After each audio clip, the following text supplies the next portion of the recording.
आंखें मैं बंद करता हूँ।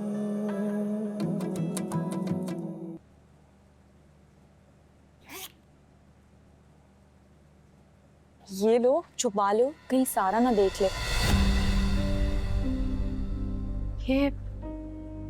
ये क्या है? सलमान आया था, बहुत डिप्रेस था। ये मोबाइल दे गया है, उसने मुझसे रिक्वेस्ट की मैं तुम तक पहुंचा दूं, इसीलिए आई हूँ। यार थैंक यू सो मच।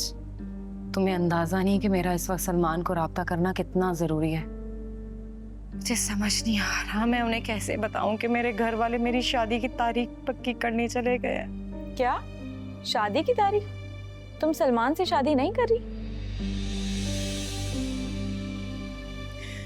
ये सब मेरी माँ की जिद का नतीजा है।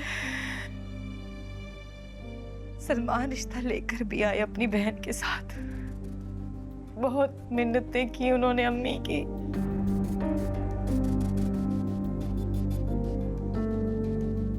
लेकिन मेरे घर वालों ने मेरा रिश्ता मेरी बहन के ससुराल में कर दिया। ये तो बहुत ज्यादती की बात है रिदा। तुम्हारे घर वाले तुम्हारे साथ ऐसे जबरदस्ती नहीं कर सकते।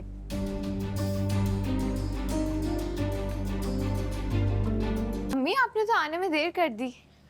हाँ, वो दरअसल दानिया ने खाने के लिए रोक लिया था। तुम्हें तो पता है ना कितनी मेहमान नवाज है वो। ये बताओ रिदा कहाँ है? रूम में ही है। कमरे से बाहर तो नहीं आई थी? फोन के करीब तो नहीं गई वो? नहीं अम्मी, फोन के करीब तो नहीं गई, लेकिन हाँ उसकी दोस्त उससे मिलने आई थी। और तुमने मिलने दिया? अरे भाई मना कर देती, कोई बहाना बना लेती। अरे अम्मी मैं क्या करती, वो अचानक से आ गई। फिर मैंने सोचा कि इतने दिन से रिदा आप ही कमरे में ही बंद है तो उनका ध्यान बढ़ जाएगा। कमरे में रह रह के उनका मूड ही बिल्कुल डिप्रेस्ड हो गया था। पागल हो तुम क्या? अरे भाई हमें इस वक्त उसके अच्छे मूड की नहीं, उसे उस लफंगे से दूर रखने की जरूरत है। और वो सिर्फ एक ही सूरत में मुमकिन है कि उसे एक कमरे की हद तक महदूद रखा जाए। अच्छा जरा बुलाना उसे, मुझे बहुत जरूरी बात करनी है उससे। अच्छा आप पानी पिए, मैं बुला के लाती हूँ। या मेरे अल्लाह, बस ये लड़की इज्जत से इस घर से रुखसत हो जाए। हर वक्त मेरी जान सूली पे लिपटी रहती है इसकी वजह से।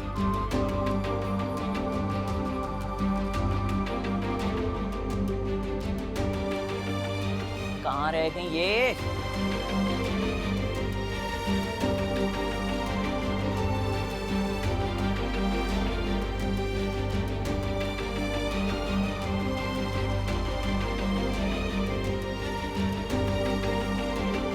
हमने तुम्हारी और सारा की शादी की तारीख तय कर दी है अगले महीने। इसके अलावा आप कर भी क्या सकती थी? अपनी अना की तस्कीन के लिए आपने मेरी खुशियों की कुर्बानी दे दी।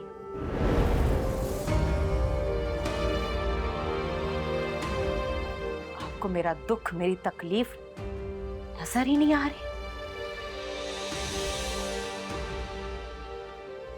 क्योंकि आपको मेरी खुशियों से ज्यादा अपनी झूठी अना और इज्जत प्यारी है। हाँ है प्यारी, अपनी अना भी और अपनी इज्जत भी। तुम तो अपनी माँ की तरबियत भुलाकर उस लफंगे लड़के की बातों में आ गए और उसी की खातिर मुस्तकिल मुझे दुख दे रही। बस अब थोड़े ही दिन रह गए तुम्हारे इस घर में। सुकून से रहो और हमें भी सुकून से रहने दो और इज्जत के साथ इस घर से रुखसत हो जाओ।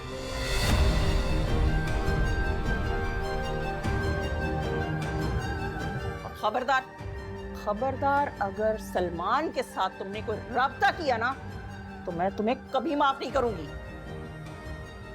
तो ठीक है, फिर आप भी मेरा फैसला सुन लीजिए।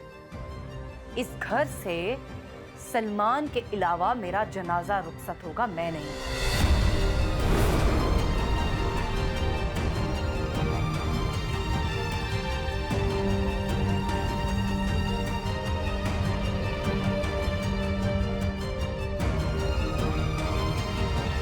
ठीक है, मैं भी फिर आसिम के साथ तुम्हारा जनाजा ही रुखसत करूंगी, मगर उस सलमान के साथ तुम्हें रुखसत नहीं करूंगी।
छोड़ो, मुझे ये बताओ, तुमने शादी की शॉपिंग शुरू की? अभी प्लीज टॉपिक मत चेंज करें, मुझे बताएं बासित भाई ने आपको कांटेक्ट किया?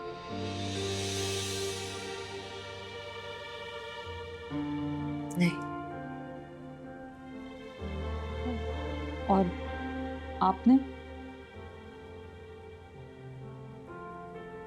मैंने कॉल की, फिर? उन्होंने रिसीव ही नहीं की, कॉल बैक भी नहीं आई।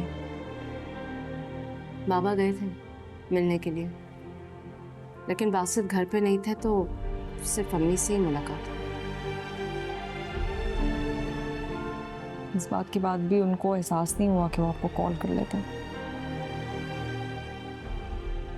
मेरा मुझे समझ नहीं आ रहा जो मैंने किया वो ठीक किया या नहीं, लेकिन ना आगे क्या करूं, कैसे संभालूं अपने आप को, सब चीजों को मैं सोच के बहुत परेशान।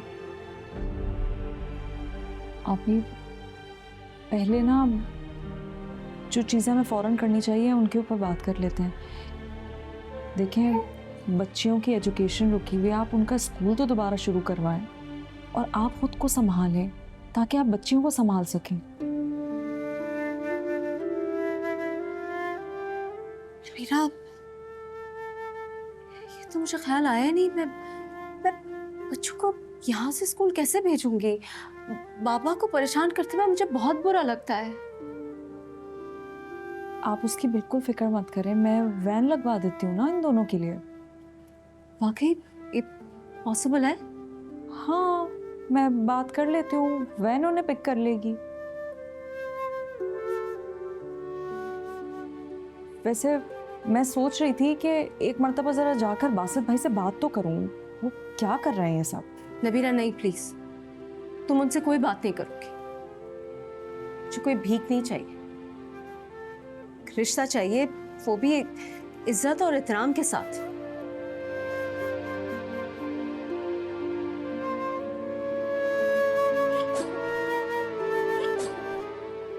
ठीक है मार रही है, वैक्सीनेशन करवा दिया आपने इसकी?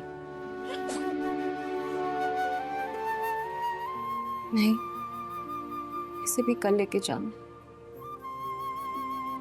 तो मैं एक काम करती हूँ, ऑफिस से 1 घंटे की छुट्टी लेकर आ जाती हूँ आपके पास, हम दोनों साथ चल के इसकी वैक्सीनेशन करवा देते हैं। नबीरा, तुम मुझे वाकई हैरान करने लगी हो। तुम कैसे इतने बड़े बड़े महाज अकेले इस तरह से लड़ लेती हो? महाज लड़ने के लिए सिर्फ अपनों की जरूरत होती है। आप ही आप बस इस ताकत को महसूस करें, कितने सारे आपके अपने आप के साथ हैं।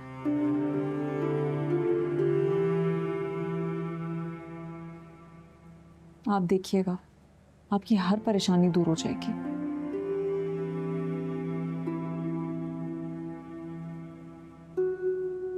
Thank you.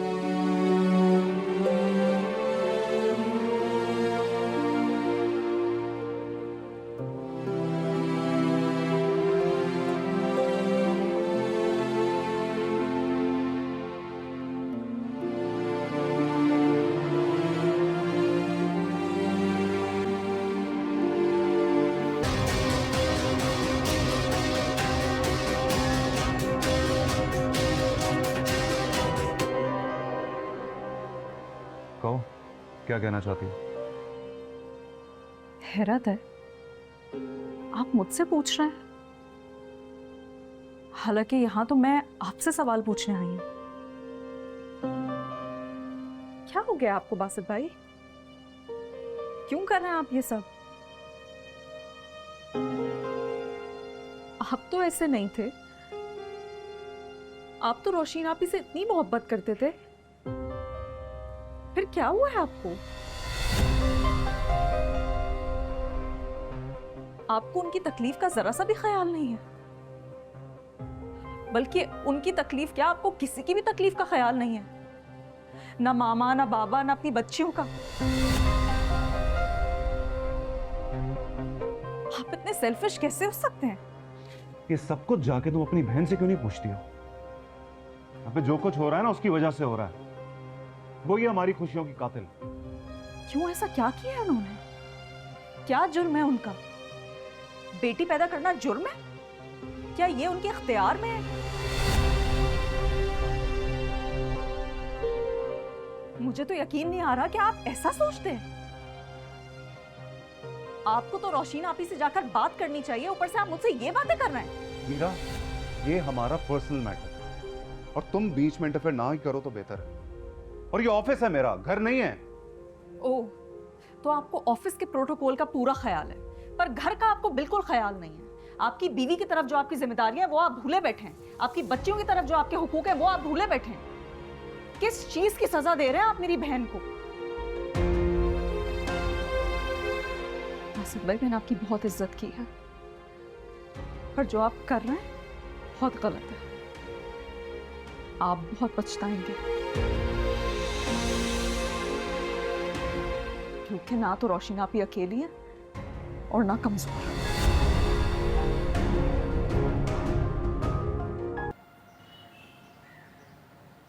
नबीला, कहाँ रह गई थी तुम? आयशा बता रही थी तुम 1 घंटे का बोल के गई हो। तुम्हारा फोन भी बंद था। सो सॉरी शहीर, मेरे फ़ोन की बैटरी डेड हो गई थी, मैंने देखा ही नहीं। तुम गई कहाँ थी? वो असल में मैं बासित भाई के ऑफिस गई थी, तो मैं बता के जाती तो तुम मुझे रोक लेते, तो इसलिए तुम्हें बताया नहीं। और तुम्हारा जाना क्यों जरूरी था? शहीर, मैं रोशीन आपी से मिलकर बहुत डिस्टर्ब हो गई हूँ। मैं उनके लिए बहुत परेशान थी, इसलिए सोचा बासित भाई से बात करूंगी, लेकिन बासित भाई से मिलकर तो मैं मजीद डिस्टर्ब हो गई हूँ।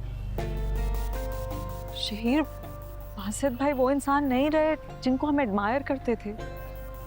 आज मैं जिस शख्स से मिली हूँ वो तो इंतहाई संदिल, बेहिस और जिद्दी शख्स था, जो मोहब्बत और एहसास जैसे जज्बों से बिल्कुल आ रही है। शहीर, मुझे बहुत डर लग रहा है रोशीन आपी और उनकी बेटियों के लिए। मुझे नहीं समझ में आ रहा कि मैं क्या करूं। ये सारी परेशानियां एक साथ क्यों आ गई हैं? आजमाइश का वक्त है। सब्र से, हौसले से, एक दूसरे के साथ से गुजर जाएगा। और रोशीन अभी अकेली थोड़ी ना है, उनके साथ उनकी बहादुर बहन है ना, और उनकी बहन के साथ मैं हूं।